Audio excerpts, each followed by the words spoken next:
Mes salutations à toutes mes queens, mes salutations à tous les kings, mes salutations à toute ma team goal.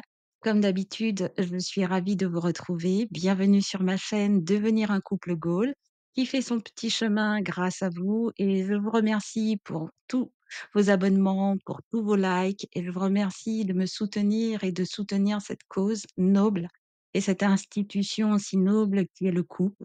Voilà, peut-être que vous êtes nombreuses et nombreux à vouloir passer le pas en 2025 et voilà, sauter à pieds joints dans les liens du mariage, dans le sacrement du mariage, dans l'institution du mariage. Je vous invite à écouter tous les podcasts qui ont déjà été postés et à rester abonnés si vous l'êtes déjà et à vous abonner si vous ne l'êtes pas encore afin de pouvoir éviter les pièges du choix du bon conjoint, les pièges du mariage. Et je vous invite surtout à vous procurer le livre Les clés pour devenir un couple goal, le tome 1, qui parle de tous les prérequis, non seulement chez la femme, non seulement chez l'homme, avant de pouvoir vous marier. Je vous avoue que je suis de celles qui n'ont pas eu tous ces conseils. Si j'avais su cela avant de me marier, je vous assure, hein, qu'il y aurait eu beaucoup d'erreurs qui me seraient évitées.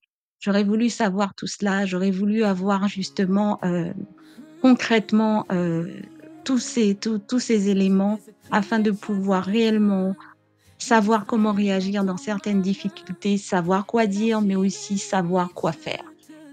Sans plus tarder, nous allons débuter la deuxième partie du podcast d'hier qui s'intitulait, «Le choix du bon conjoint, attention aux renards de votre destinée». Aujourd'hui, nous allons aborder la deuxième partie qui s'intitule «Cessez d'être des corbeaux, vous n'attirez que des renards». On se retrouve tout de suite après le générique. Bénis-moi, bénis-moi toujours, élargis mon destin sans détour.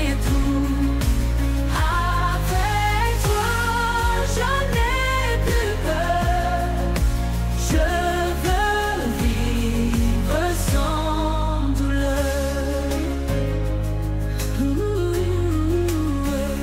Ta main sur moi. Alors, comme je l'ai dit, le titre de ce podcast, qui n'est autre que la deuxième partie du podcast sur les renards, attention aux renards de votre destinée. Le titre de ce podcast s'intitule «Cessez d'être des corbeaux, vous n'attirez que des renards». Je pense que c'est vraiment, comme d'habitude, important de pouvoir, hein, avant de sauter le pas du mariage, avant de pouvoir se lier, faire alliance avec un homme ou avec une femme, il est important pour chacun et chacune d'entre nous de savoir où l'on met les pieds. Il est important de connaître ou en tout cas de percer à jour la personnalité, les motivations, mais aussi le mode de fonctionnement des personnes que vous souhaitez faire entrer dans vos vies et avec qui vous souhaitez passer votre vie. Ce n'est pas rien que de pouvoir se lier, faire alliance, se marier avec quelqu'un. Ce n'est pas pour un jour, 2 jours, une semaine, un mois, ce n'est pas pour, faire joli ou pour dire: «J'ai une bague, je suis mariée». Je suis mariée et toi, est-ce que tu es mariée? C'est beau le mariage, mais c'est beau seulement quand c'est fait dans les bonnes conditions, avec la bonne personne et pour les bonnes raisons. Et malheureusement, il y a beaucoup trop d'hommes et beaucoup trop de femmes qui se lancent dans l'aventure du mariage sans avoir d'expérience, sans avoir travaillé sur elle ou sur lui, sans avoir même appris à connaître cette personne avec laquelle vous voulez vous mettre en couple. Et c'est quand vous mettez les pieds joints dans le mariage que vous commencez à découvrir comment est cette personne, comment fonctionne cette personne, comment parle cette personne, quelles sont les aspirations de cette personne, quels sont les projets de cette personne et surtout quels sont les défauts, quelles sont les vraiment les malédictions de cette personne. Il faut savoir une chose, c'est que quand vous épousez quelqu'un, vous épousez ses défauts, vous épousez ses malédictions, vous épousez ses dysfonctionnements. Et j'ai coutume de dire que il vaut mieux épouser des dysfonctionnements que vous connaissez au préalable, dont vous avez connaissance, plutôt que d'épouser quelqu'un dont vous ne connaissez rien du tout. Il y a un proverbe qui dit qu'on n'achète pas de chat dans un sac. C'est-à-dire que c'est comme si on vous amène un sac, il est fermé, il est cadenassé, il est verrouillé et on vous dit qu'à l'intérieur, c'est un chat, d'accord? Il ne miaule pas, vous n'entendez pas ce chat, il ne bouge pas, il est calme, d'accord? Et c'est seulement quand vous ouvrez le sac, vous dénouez le sac au mariage, que vous découvrez en fait ce qu'il y a dedans, si c'est un chat déjà, ou ça peut être un serpent, ça pourrait être un rat ou ça pourrait être n'importe quoi. Vous découvrez s'il est en bonne santé ou pas, vous découvrez, s'il sait miauler ou s'il est muet, vous découvrez s'il a des griffes, enfin bon. Moi, je vous déconseille en tout cas de rentrer dans le mariage sans avoir réellement fait un travail. Et le premier travail qui doit être, c'est pas le travail de connaître l'autre, c'est d'abord de vous connaître vous. D'où le sujet, cessez d'être des corbeaux, vous n'attirez que des renards. Alors aujourd'hui, on s'attache souvent à décrire le renard dans la fable de La Fontaine, mais souvent on ne s'est pas vraiment, penché sur le corbeau. On n'a jamais remis en cause le corbeau et son comportement, sa personnalité et ses dysfonctionnements. Le premier problème quand on entre dans un mariage n'est pas souvent l'autre, c'est nous-mêmes. C'est nous-mêmes qui n'avons pas fait ce que nous devions faire, qui n'avions pas investigué, mais c'est nous-mêmes aussi qui avions eu des comportements qui font que l'autre en face va nous traiter d'une certaine manière, va nous parler d'une certaine manière, va voir en nous ce que nous avons bien voulu montrer, démontrer, mettre en vitrine. Et c'est en fonction de la personne que nous sommes que l'autre en face va réagir. Donc, il est important que nous puissions travailler sur nous, travailler sur notre fonctionnement, nos qualités, nos défauts, nos compétences, nos incompétences, nos dons, nos talents, mais également nos traumas et tout ce qui s'ensuit. C'est pour cela que j'ai choisi de vous parler des corbeaux encore une fois. Donc du coup, nous allons regarder un petit peu les caractéristiques des corbeaux que nous sommes, face aux renards. Parce qu'il n'y a pas de renard sans corbeau. C'est ce qu'il est important de retenir, je répète, il n'y a pas de renard sans corbeau. S'il n'y avait pas le corbeau avec ses fonctionnements, avec ses dysfonctionnements, avec ses défauts, le renard n'aurait jamais eu à lui soutirer ce qu'il a. Donc du coup, les premières caractéristiques des corbeaux que nous sommes, heu, sont que le corbeau est vaniteux, il est orgueilleux et nous devons faire attention à cela. Parce que bien souvent, à ce que nous mettons en avant et la façon dont nous mettons en avant notre personnalité, notre personne, nos accomplissements, nos réalisations et la façon dont nous nous positionnons dans la vie laisse entrevoir une certaine vanité, un certain orgueil. Voilà, j'ai mon fromage, je suis comme ça, je m'habille comme ça pour faire voir que j'ai de l'argent, je roule une voiture alors que je n'ai pas les moyens de pouvoir acheter des pneus, pour mettre sur cette voiture, je n'arrive pas à payer mon loyer, je ne parviens pas à gérer mon argent même si je travaille, voilà.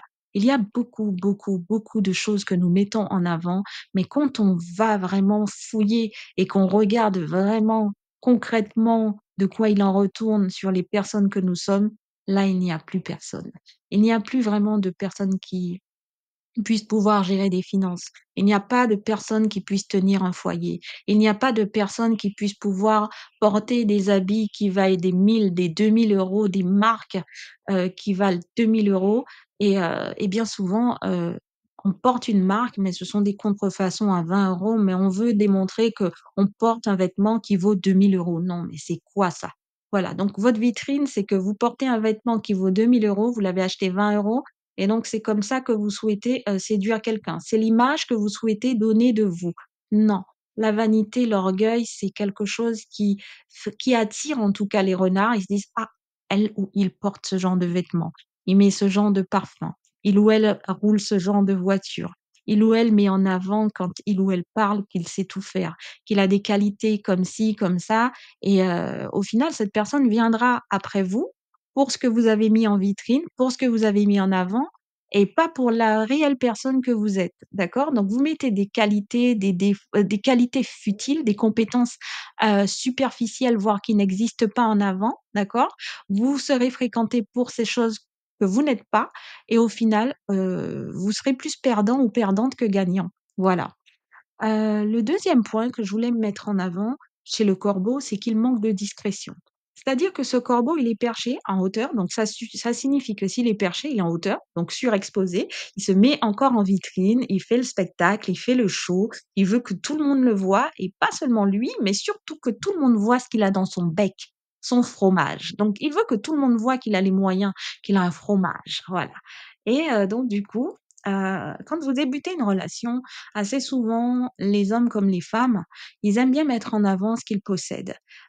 Si vous êtes une femme ambitieuse qui a créé une entreprise, qui est indépendante, vous avez votre propre maison que vous avez achetée ou même vous avez des biens immobiliers que vous mettez en location en plus de votre travail, voilà.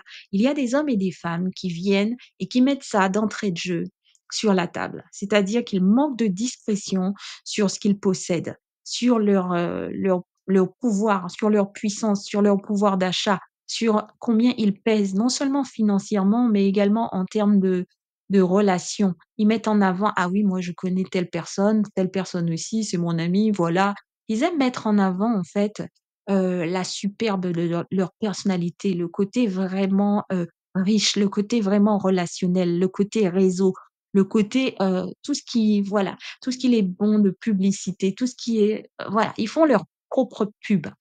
Avant de faire la pub de ce que vous avez, de avec qui vous êtes en relation, je pense qu'il est bon de mettre en avant l'humilité. Il est bon de mettre en avant vos vraies qualités intrinsèques. Il est bon de mettre en avant le fait que vous pourriez être un bon époux ou une bonne épouse, de mettre en avant ce que vous recherchez chez quelqu'un, mais ce que vous êtes spirituellement, ce que vous êtes également en termes de personnalité, en termes de valeurs.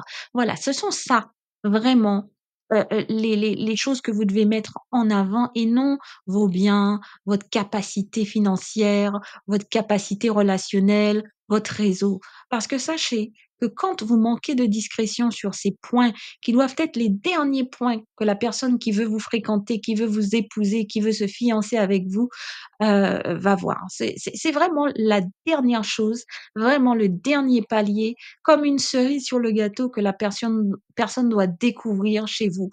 Cette personne doit venir et apprécier votre bonté, votre d'ailleurs, j'ai oublié un point qui est très, très important et qui doit normalement, être parmi l'avant-dernier point en avant. Alors il est vrai qu'on vous voit physiquement, qu'on voit votre beauté.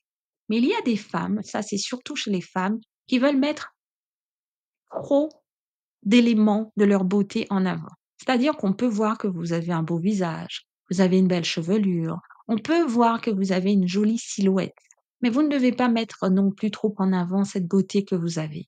C'est-à-dire que la personne qui vous voit et qui veut vous fréquenter, vous fiancer ou vous épouser, cet homme, il doit voir que vous êtes une belle femme, mais il ne doit pas distinguer toutes les caractéristiques de vos courbes. Il ne doit pas voir vos seins, la naissance de vos seins. Il ne doit pas voir, la courbe de vos fesses ou même votre dos.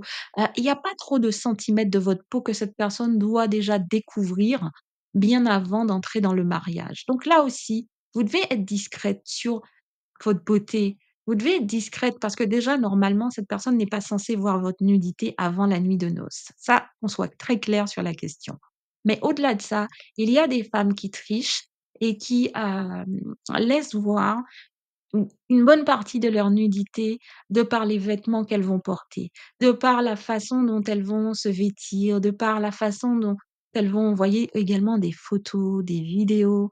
Attention, là aussi, vous devez être très discrète et discret aussi pour certains hommes qui, des fois, mettent leur anatomie, bien en avant.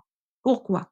Tout simplement parce qu'il ne faut pas que la personne qui vous fréquente se dise qu'elle vous veut pour un corps, qu'elle vous veut pour vos courbes, pour vos attributs, qu'elle vous veut pour votre richesse, pour votre pouvoir financier, qu'elle vous veut pour votre réseau, qu'elle vous veut pour votre capacité à pouvoir l'élever. Voilà, il faut être discret et discrète sur un certain nombre de choses. Ne venez pas et n'exposez pas votre fromage tel un corbeau et puis quand on vous fait un compliment ou, dès lors où on vous met à l'aise, dès lors où vous êtes en confiance, vous perdez votre nudité, votre chasteté, votre réseau, vous perdez, votre beauté, vous perdez, vos finances, vous perdez, tout ce que vous avez, dès lors où on vous met à l'aise, on vous fait un compliment ou même une promesse de vous épouser. Ça, c'est un piège.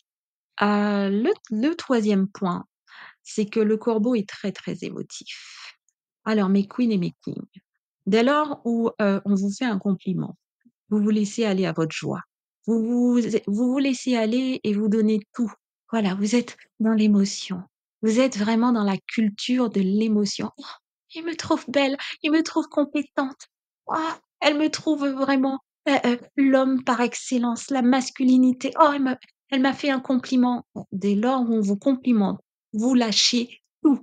Vous êtes trop dans l'émotionnel. Vous êtes trop dans le sentimentalisme déplacé. Il faut pouvoir réajuster vos émotions, réajuster vos sentiments. Il faut pouvoir réfréner un certain nombre de choses quand vous êtes en fréquentation, quand vous êtes en relation. Vous n'êtes pas marié. Vous êtes dans un temps d'observation. D'accord? Le renard, il est là et il vous observe. Vous ne savez pas qu'il est un renard. Vous ne savez pas quelles sont ses motivations, pourquoi il est là, s'il restera et qui est cette personne. D'accord? Vous ne savez pas si c'est un renard, un serpent, une colombe, un lion ou je ne sais trop quoi d'autre, d'accord?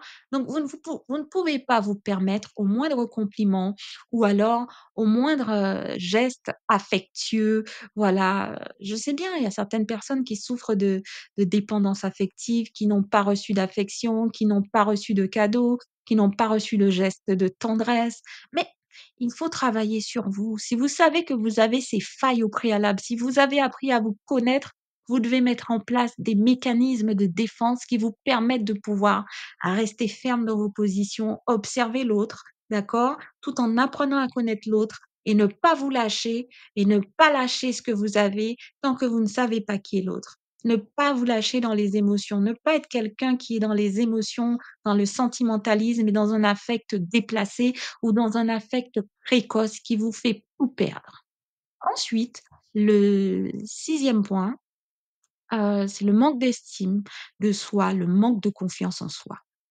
Le corbeau, dans la fable de La Fontaine, au 1er compliment, si votre ramage se rapporte à votre plumage, vous êtes le phénix de ses bois.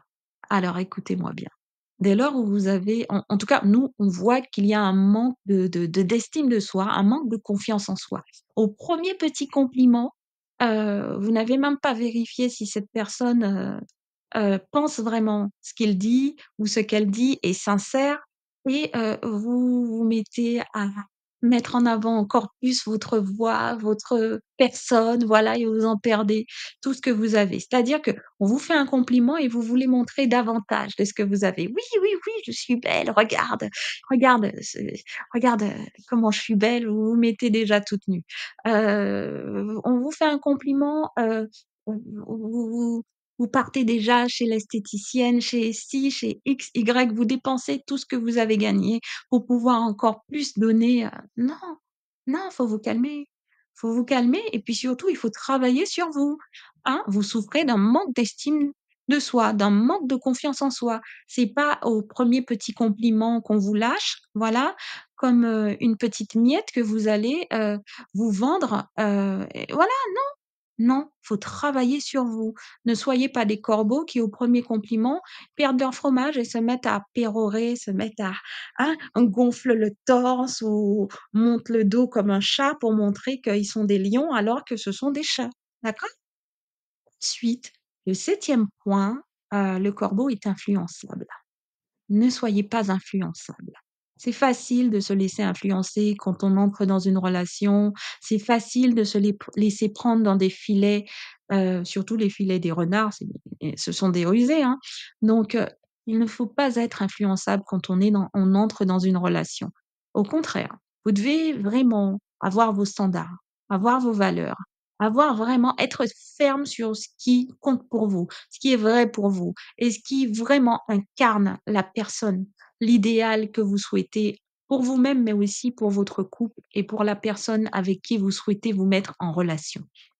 Donc, vous devez avoir fait ce travail comme d'habitude, hein. Tout est le fruit d'une préparation, tout est le fruit d'un travail quand on parle de relations de couple. Et beaucoup de gens ne travaillent pas sur eux. Beaucoup de gens ne se connaissent pas. Beaucoup de gens n'ont pas appris à s'identifier, à vraiment connaître leur propre identité, leur propre origine, d'où ils sortent, qui ils sont. Où est-ce qu'ils en sont dans le présent pour pouvoir savoir ce qu'ils souhaitent dans le futur? Et c'est trop, trop souvent le cas.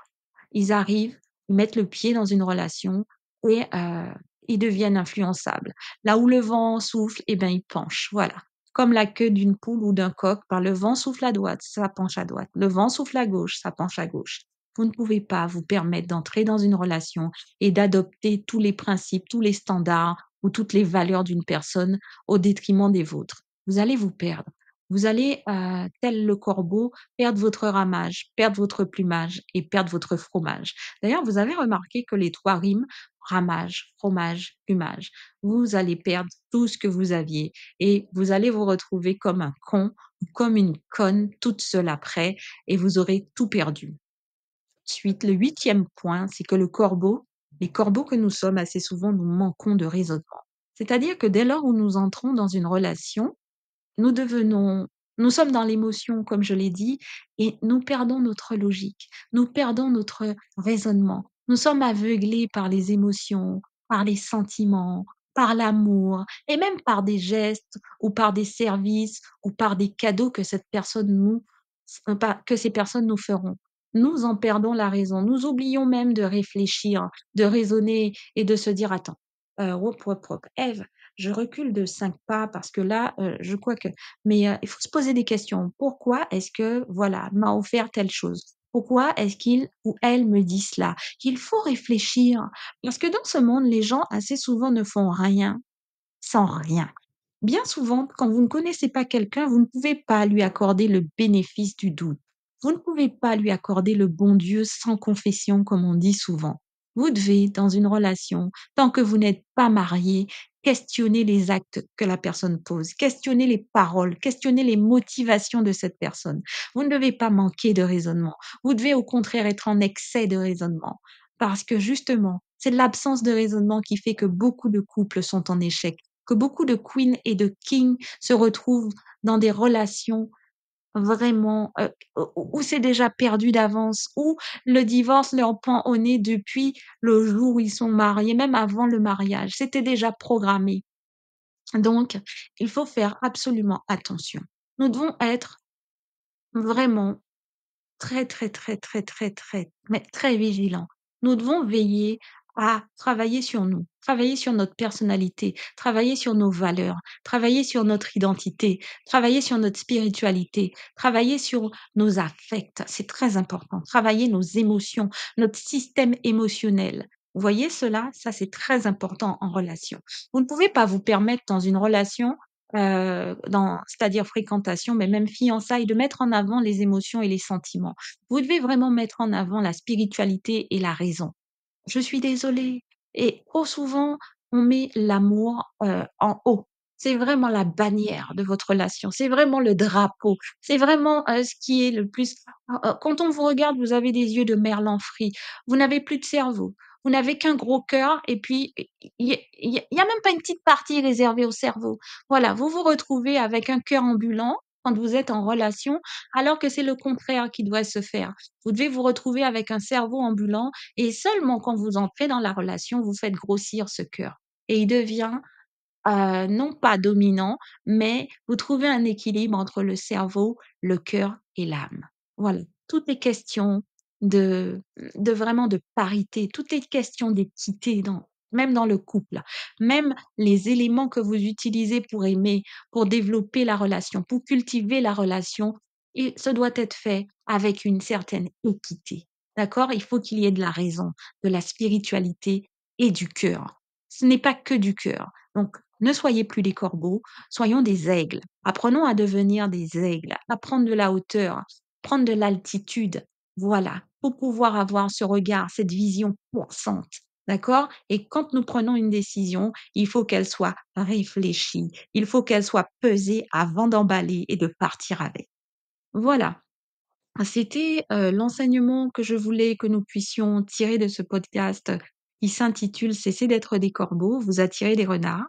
Donc, sachez que nous aurons l'occasion de faire d'autres podcasts, avec, tous ces noms d'oiseaux, d'accord? Que nous portons tel un étendard tous les jours, parce qu'il faut savoir que nous nous comportons vraiment comme des oiseaux. comme des animaux des fois, sans cervelle, d'accord? Et j'en arrive à croire que les animaux sont bien plus intelligents et ouais, bien plus intelligents que nous, tant je vois des choses. Moi la première, d'accord? Si je pouvais corriger certains de mes comportements et certains de mes modes de fonctionnement et de pensée, par le passé, je l'aurais fait. Voilà, donc toujours à votre service, Eve, Queenmaker. D'ailleurs, c'est le nom de mon autre chaîne. Je vous invite à y faire un tour et à vous abonner. Je vous invite également à cliquer sur la cloche de notification, pour cette chaîne afin de pouvoir, vous tenir informé des actualités, des nouveaux podcasts. Pour l'année 2025, je vous promets, pas mal de choses intéressantes que je suis en train de mettre en place. Je vous invite, à également liker si vous avez apprécié, et à faire des commentaires si vous voulez rajouter certains points et même, si vous voulez raconter certaines expériences. D'ici là, je vous retrouve pour un tout prochain podcast et je vous dis à très, très vite, ma team Goal. Bénis-moi, bénis-moi toujours, élargis mon destin sans détour. Avec toi, je n'ai plus peur, je veux vivre sans douleur. Ta main sur moi, je veux sentir chaque jour encore grandir. Préserve-moi, Seigneur des cœurs, accorde-moi toutes ces faveurs. Et Dieu entendit ces paroles, j'avais marché sans embûche ni cône. La souffrance quittait son chemin, avec Dieu il resta serein. Bénis-moi, bénis-moi toujours, élargis mon destin sans détour. Avec toi, je n'ai plus peur, je veux vivre sans douleur.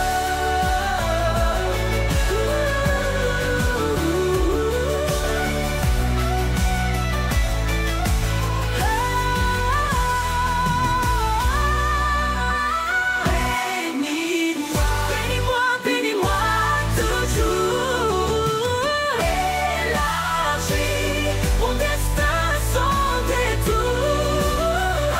Avec toi, je n'ai plus peur, je veux vivre sans douleur.